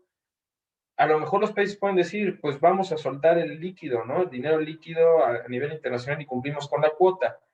El problema tampoco es solo eso, ¿no? Es decir, es que como está muy filtrado, hay una evaluación muy rígida de cómo se tiene que utilizar recursos, se han puesto esos filtros porque hubo mal uso o malos resultados muchas veces de estos flujos o apoyos a oficiales para el desarrollo.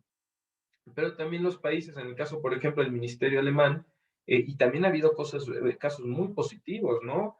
Que gracias a eso se lograron sacar adelante muchas, como decíamos, cuestiones de crisis, desastres naturales, llevar a países a mejores niveles educativos. Entonces, hay como sus contrastes, hay sus dos historias al respecto. En el caso, por ejemplo, que conozco, el Ministerio Alemán y otras áreas de Alemania tienen un presupuesto anual de cuánto van a destinar, hacia dónde se va a ir. Entonces, ellos dicen, mira, yo a ti, por ejemplo, México, te entrego tanto presupuesto, tú eres responsable y tú me lo solicitaste, ¿no? O tú eres responsable de tanto presupuesto y además de hacer la cooperación triangular, etcétera. Entonces, también sí hay un sistema de rendición de cuentas muy, muy fuerte, ¿no? De cómo se están utilizando esos fondos, cuáles son los resultados, cuánto se entregó, pasa como en instituciones de gobierno, si no se utiliza el recurso, se subejerce y se arriesgan a que no se les dé luego recurso, que eso luego muchas veces entonces a las agencias les da la premura por decir, pues antes del cierre de año fiscal me tengo que gastar el recurso, ¿no? Y muchas veces no se tiene que medir que los impactos se cumplan, ¿no? Entonces, es un tema a veces nosotros, yo pienso, y es mi opinión personal, muchas veces funciona la cooperación internacional mucho como pasa en las áreas de gobierno, ¿no? No solo llegar con dinero y repartirlo significa que va a haber resultados positivos. A lo mejor sí, dependiendo del caso, pero se necesitan tener indicadores, tener mecanismos de seguimiento, de monitoreo, generar programas, ¿no? Con un seguimiento muy bien, por ejemplo, en políticas públicas, ¿no? ¿Cómo lo diseñas? Partir de un diagnóstico, de una necesidad de problemas, generar un plan a la medida para resolver esos problemas, considerar el contexto local, generar sistemas de monitoreo, generar sistemas de indicadores, hacer una evaluación de impacto, no solo una evaluación cuantitativa, cualitativa, ¿no? Y de tiempo, una evaluación de impacto, que demostrar de cierta forma y con ciertos instrumentos que la vida de las personas que hubo un cambio favorable en el antes y el después de la implementación, que eso es muy difícil y eso viene de la teoría de cambio. Entonces, precisamente las agencias están como en este proceso constante, al igual que los gobiernos, de diseñar mejores programas, de demostrar que el uso de los recursos fue de manera eficiente y que hay realmente una evaluación de impacto y que la vida de las personas va mejorando, más allá que solo reportar que se destinó ese recurso. Brenda. Digamos que siguiendo con el tema económico, que se dé también el dinero pues líquido, ¿eso afecta de alguna manera como la inflación dentro del país? ¿Afectaría qué, perdón? La inflación, o sea, que entre más del dinero que está, digamos, establecido en el peso de cierto país, o sea, que se dé más dinero.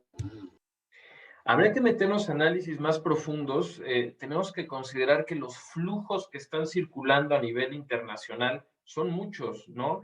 Que los impactos tardan mínimo un año. Hay programas que duran un año, 2 años, 3 años, 4 años, ¿no? Entonces, todos estos indicadores, la información en la cooperación internacional es una red impresionante de cosas que van y vienen de reportes.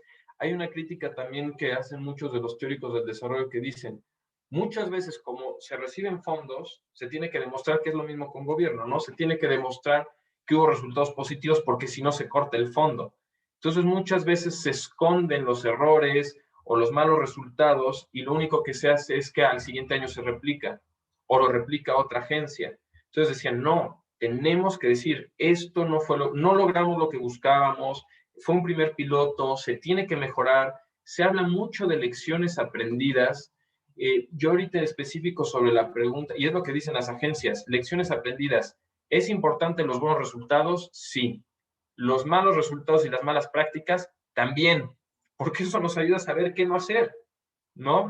Buenas prácticas y malas prácticas sirven para conocer qué hacer y qué no hacer, qué replicar y no replicar, y si detectamos, es como un bache, ¿no? O no sé si ustedes usan Waze o Google Maps, ¿no? Pero si vas manejando y ves un bache, lo reportas y ayudas a que los de atrás no caigan. Sería un ejemplo burdo un poco, ¿no? Pero para tratar de verlo.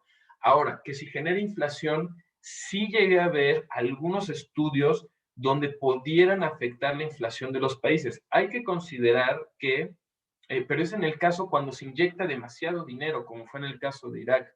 No estoy seguro si fue considerable o no la inflación. No es tan representativo como lo hablábamos en México los flujos en comparación de su economía. Para que se generara inflación realmente tendrían que ser flujos mayúsculos de dinero que están entrando al país para que realmente sean representativos con su economía y tuvieran que detonar una inflación, ¿no? Tendrían que ser casos muy específicos, por ejemplo, en el caso de Siria, en el caso de Irak, del mismo Irak, de Afganistán, de países que están completamente desvalijados, destruidos, por algún conflicto, colapsados y que de repente todas las agencias metieran dinero de golpe, ahí sí podría haber una inflación. Pero los casos son muy pocos, porque si hablamos que ni siquiera se ha logrado conseguir el 0.7 y andamos más o menos por el 0.3 de la economía mundial, tendrían que ser muchos recursos en un país con una economía muy pequeña y que los recursos que entran sean demasiado representativos para que realmente pueda generar desajustes macroeconómicos y una posible inflación. Es muy poco probable, no lo he visto en demasiados casos, precisamente porque los tamaños de flujos tendrían que ser mayúsculos. Y si les parece bien, no sé si nos va a dar tiempo de la actividad final, quería hacer como una recapitulación, pero me gusta que haya mucha participación. Solo quiero hablar, por ejemplo, acá, esto es información de la Agencia de Cooperación Alemana, ¿no? ¿Qué es una cooperación triangular? Aquí lo vemos en este triángulo, ¿no? Entran tres actores, por eso es triangular. El donante, que muchas veces pertenece al Comité de Asistencia para el Desarrollo, al CAD, el receptor, que es quien va a recibir el apoyo, y muchas veces entra un socio estratégico que es quien ofrece que es un oferente emergente de cooperación. En el caso de México, por ejemplo, tenemos algunos ejemplos en los cuales México funciona precisamente, hay ventajas competitivas en que hay otros países, no solo México, otros países en la cooperación triangular, porque ellos tienen buenas prácticas, tienen mucha más experiencia trabajando con ciertos países o con ciertas regiones. Y entonces, por ejemplo, en el caso de la cooperación alemana, para el desarrollo reconoce, o sea, sabe, y lo vamos a ver ahorita en una slide siguiente, pero sabe que hay ventajas, ¿no? De sumar a otro socio como México y otros países en sus aportaciones a la cooperación triangular y tienen un valor agregado muy importante contra otros proyectos que solo de manera bilateral tales no tendrían el mismo resultado, ¿no? Entonces ellos dicen, y lo voy a ver en este slide, esto es un ejemplo de un proyecto de la Agencia de Cooperación Alemana con la MEXID, ¿no? Entonces, fue un proyecto de 2011 a 2018, entiendo se extendió hasta 2020, de hecho, estaba viendo hace rato la conferencia y salía nuestro coordinador del clúster, Lothar Rast, dando esta conferencia, ¿no? Esto lo tomo como ejemplo de algunos de los proyectos triangulares que ha tenido la cooperación alemana con México y con la MEXID y Centroamérica. Entonces, por ejemplo, aquí, y de hecho estaba ahí algunas personas si no recuerdo, de Honduras, de Guatemala y de El Salvador. Entonces, ¿qué es lo que pasa? Alemania dice, mira, yo tengo un fondo regional para Centroamérica y América Latina y el Caribe, ¿no? Viene del Ministerio Alemán de Cooperación y Desarrollo. La Agencia de Cooperación Alemana tiene personal local, ¿no? En México somos cerca de 250 personas contratadas, muchos de ellos la mayoría locales, que ya han tenido experiencia en ciertos temas, que ya tienen expertise en los temas para los que son contratados y para un proyecto específico. y también son, junto con cierto personal alemán, ¿no? Que han trabajado en los temas en otras partes del mundo, vienen acá y se logra esa red de profesionales que vienen con buenas prácticas externas y también con el conocimiento local y experiencia local, ¿no? Entonces la agencia dice, yo tengo mi personal en México, tengo mi personal en Honduras, en Guatemala, en Colombia, en Bolivia, en otros países, en Ecuador, con los que luego también tenemos algunas charlas y compartimos buenas prácticas. Decían, sí tenemos nuestras redes, sí tenemos personal, no, ya tenemos más noción de las cosas y del campo, pero queremos apoyo del gobierno mexicano de manera adicional y del apoyo del equipo que tenemos en México como agencia, pero también del equipo de la MEXI, de la Secretaría de Relaciones Exteriores. ¿Por qué? Porque ellos tienen también especialistas que llevan muchos años trabajando el tema, porque México lleva desde el siglo XX con muchas buenas prácticas y experiencias de cooperación con Centroamérica y Sudamérica, y entonces ahí es donde dice México agrega como socio estratégico todo este valor agregado, sus buenas prácticas, su apoyo institucional, su apoyo político, su acompañamiento, su hermanamiento. Entonces empieza a haber estas dos redes, ¿no? Y entonces México con la Agencia de Cooperación Alemana entran, ¿no?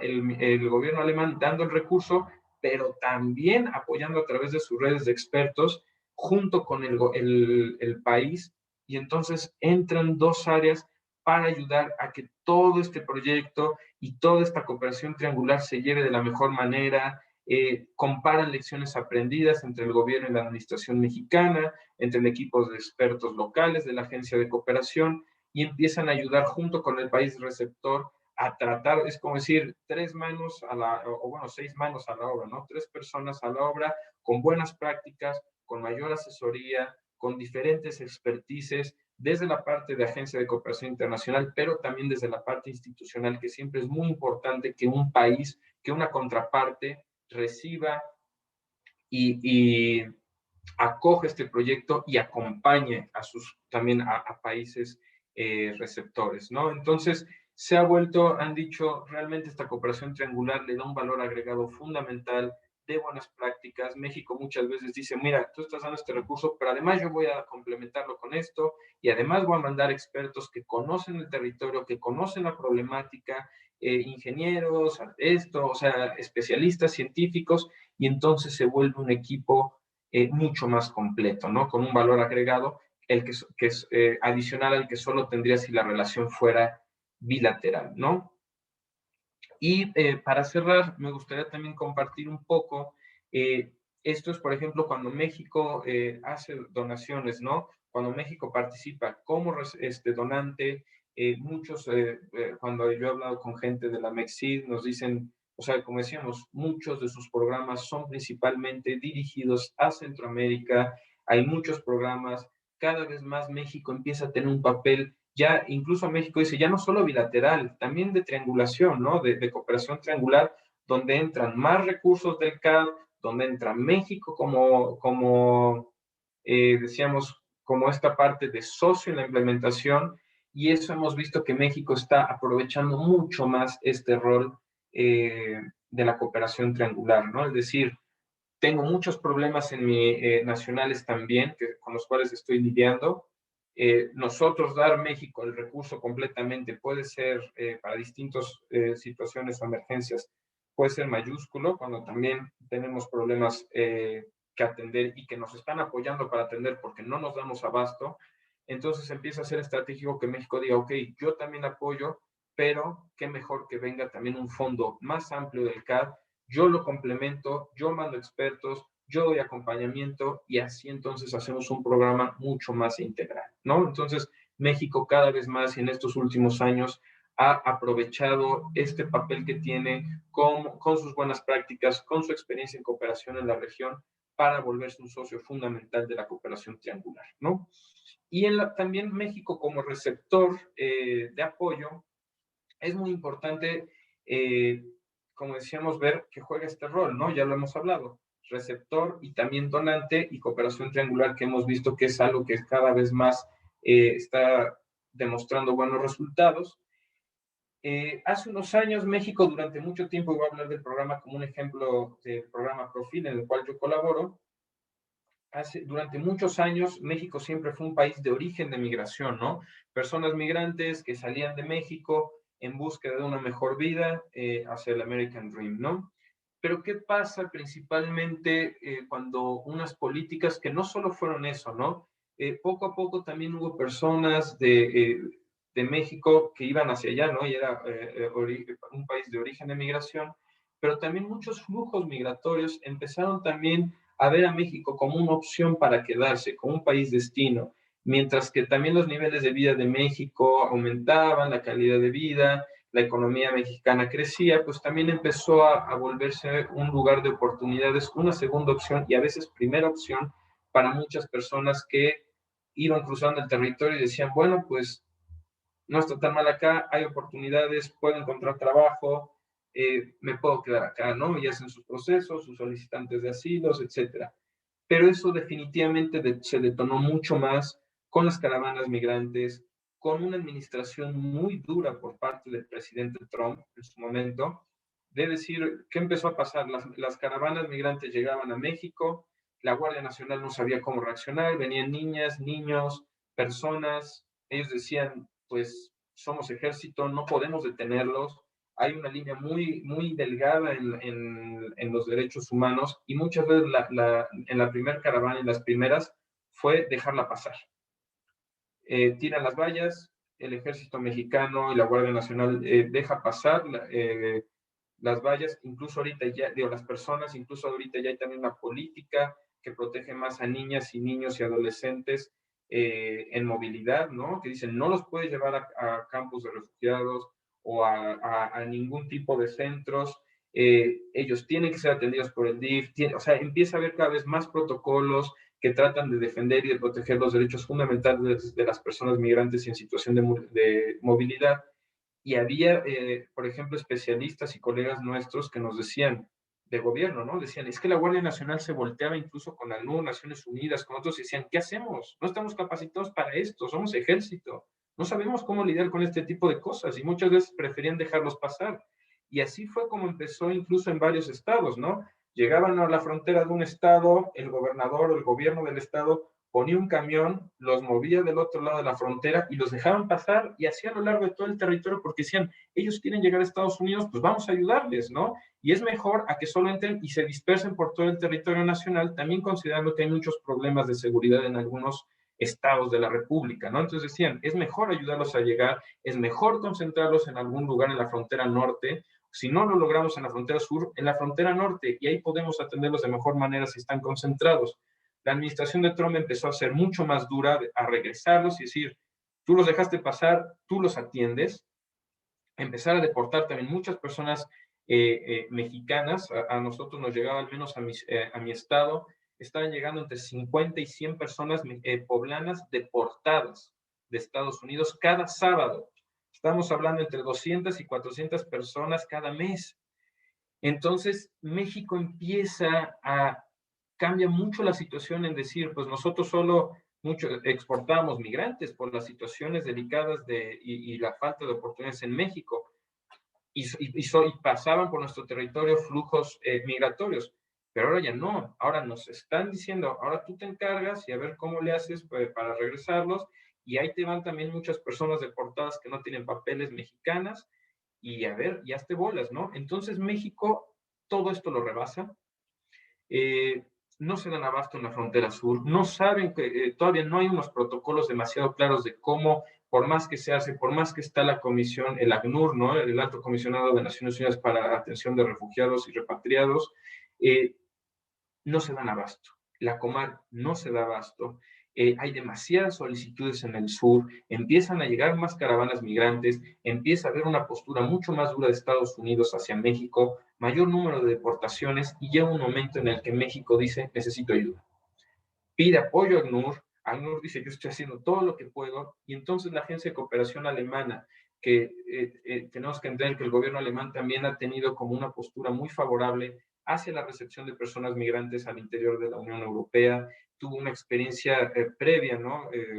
Terminada la Segunda Guerra Mundial, cuando se perdió gran parte de su población y empezaron a traer y a dejar, pues dejar entrada, ¿no? Y a nacionalizar muchas personas de Grecia, de Turquía, que al final pues abonaron mucho al desarrollo económico, laboral, social y cultural del país. Entonces Alemania siempre ha sido un país muy favorable ha tenido una postura en favor a la migración.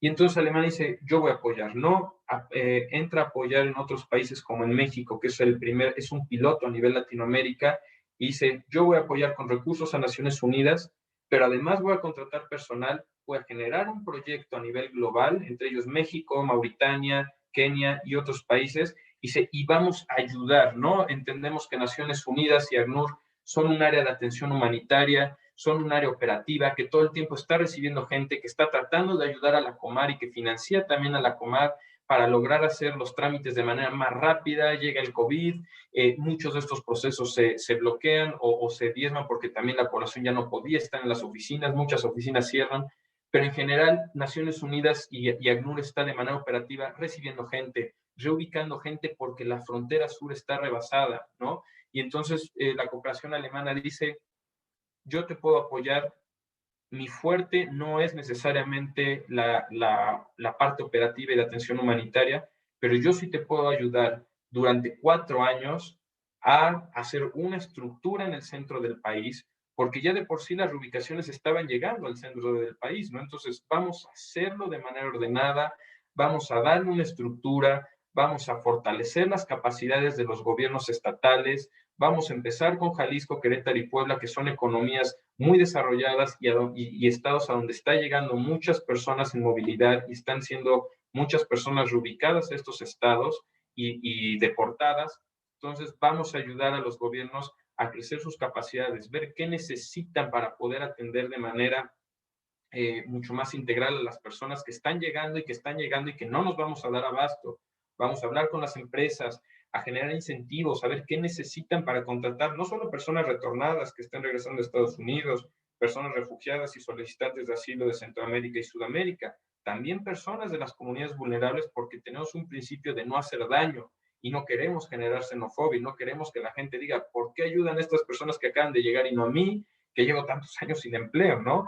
Entonces, es tratar de generar un plan integral que es muy complejo para lograr que las condiciones de inclusión social, cultural y laboral de las personas objetivos, hablamos de personas migrantes, desplazados internos, incluso desplazamiento interno de Chiapas, de nuestro mismo país, ¿no? Desplazados internos de otros lugares, de otros estados por cuestiones de seguridad, ¿no? Solicitantes de asilo, personas vulnerables de las comunidades que ya viven ahí. ¿Cómo le hacemos para que estos estados se vuelvan motores de inclusión laboral, cultural y social?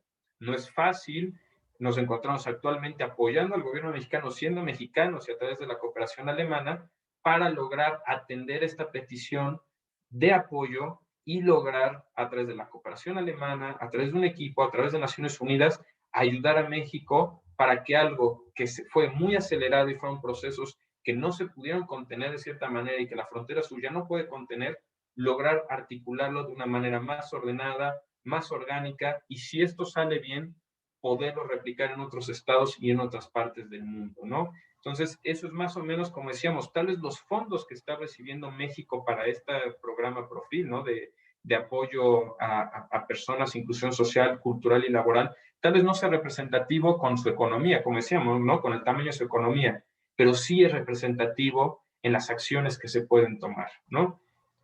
Yo, por mi parte, lo dejaría aquí, lo pasaría a una sesión de preguntas. Tenemos muy poco tiempo. Creo que las preguntas, la ventaja es que las fuimos haciendo a lo largo de la presentación. Profesor, Sí, sí, justamente le iba a decir, chicos, tenemos a lo mejor 1 minuto y sería tiempo para una pregunta. No sé cómo. Lo bueno es que hemos tenido varias a lo largo de la sesión. No sé si queda alguna pregunta pendiente por resolver, chicos, algún comentario. Nos queda 1 minutito para cerrar esta sesión. Pues parece que todo quedó muy claro. Profesor Jesús, yo le agradezco un montón que haya tomado como suya mi clase. Estoy segura que tanto a los estudiantes como al profesor Alexander, que también está por acá en la sala, nos fue de muchísimo, muchísimo provecho.